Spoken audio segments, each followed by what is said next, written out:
crois qu'on a un nouvel arrivant. Bienvenue à toi, je t'en prie. J'espère que tu es bien installé chez toi. Et puis on va pouvoir commencer cette petite présentation. Bon, comme tu peux le voir, à côté de moi, là, ici présent, je ne suis pas tout seul. En effet, il y a mes petits potes qui sont là. Je suis vegan. Eh les gars, laissez-moi parler s'il vous plaît. Calm down. Ouais, des fois ils sont un peu excités, t'inquiète pas, il faut pas leur en vouloir. Donc comme tu as pu le voir, il s'agit bien de personnages Musclés et puissants. Oui, t'inquiète pas, on l'avait bien compris. Enfin bref, quand on parle personnage en design, on parle de caractère design. Mais la question c'est quelles sont les étapes, quelle est la démarche créative d'un personnage?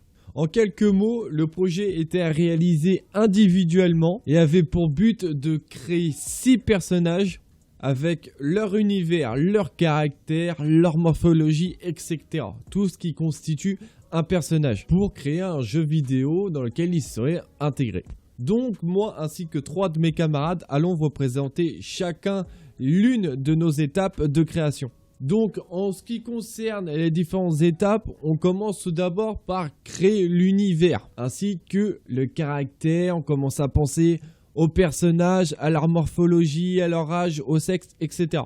Ensuite, quand on commence à avoir une idée globale du personnage, on va faire le mood board, c'est-à-dire qu'on va récupérer des photos, des équipements, du maquillage, de la forme du personnage sur internet pour pouvoir constituer les différentes pièces, les différentes parties du corps pour conceptualiser le personnage final. Après ceci, on va faire ce que l'on appelle des croquis des différentes postures du personnage ainsi que leurs vêtements ou autres accessoires. Sans oublier bien sûr leur visage pour vraiment leur donner leur identité propre. Après le dessin du visage validé, on peut commencer à réfléchir aux différentes émotions que le personnage va pouvoir ressentir ainsi que la forme des lèvres. C'est ce que l'on appelle le lip sync, c'est-à-dire que les lèvres devront être synchronisées avec la voix du personnage. Et enfin, en ajoutant l'univers choisi aux différents personnages, on obtient les personnages finaux.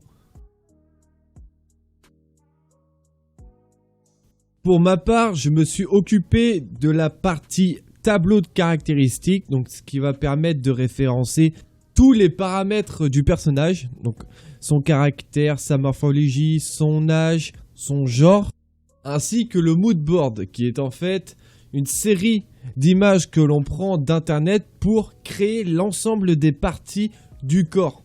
Donc que ce soit la tête, le morphologie du corps, ainsi que les vêtements et accessoires du personnage. C'est bien, j'ai la classe comme ça. Ouais, t'as vu ça? On est là mon pote. Suite au moodboard, il fallait réaliser diverses esquisses pour savoir vers où s'orienter dans notre travail. Morphologie, pose, vêtements. Ce travail d'esquisse est important car il permet de s'orienter dans nos choix et de montrer nos intentions. Suite à ces croquis, j'ai complexifié mon personnage en lui créant plusieurs émotions. J'ai également travaillé sur les prononciations de ce dernier. Grâce à ça, je peux le faire réagir et même interagir entre eux et avec nous. La dernière étape du chara-design était de mettre en scène nos 6 personnages. Je les ai donc dessinés un par un en fonction des étapes précédemment réalisées. Une fois les personnages terminés, on peut aussi s'amuser à en prototyper un. Pour ce faire, prenez un personnage, glissez-le dans After Effects, un peu de talent brut, et bam! Votre chien chef d'orchestre prend vie. Waf! Voilà, bon je crois que c'est bien fini avec cette présentation. En tout cas, j'espère qu'elle t'aura plu. Bien sûr, nous ne faisons pas que ça, mais pour nous, c'était vraiment important de montrer l'ensemble de la démarche parce qu'un projet ne se déroule pas en un claquement de doigts, il y a du travail et surtout une méthodologie rigoureuse. Je te souhaite une bonne fin de journée et on espère te revoir l'année prochaine. Ah oui, et si tu veux plus d'infos, n'hésite pas à checker le lien de nos différents portfolios pour avoir l'ensemble des projets qu'on a réalisés pendant le DNMAD. Ça peut être intéressant pour toi si tu veux.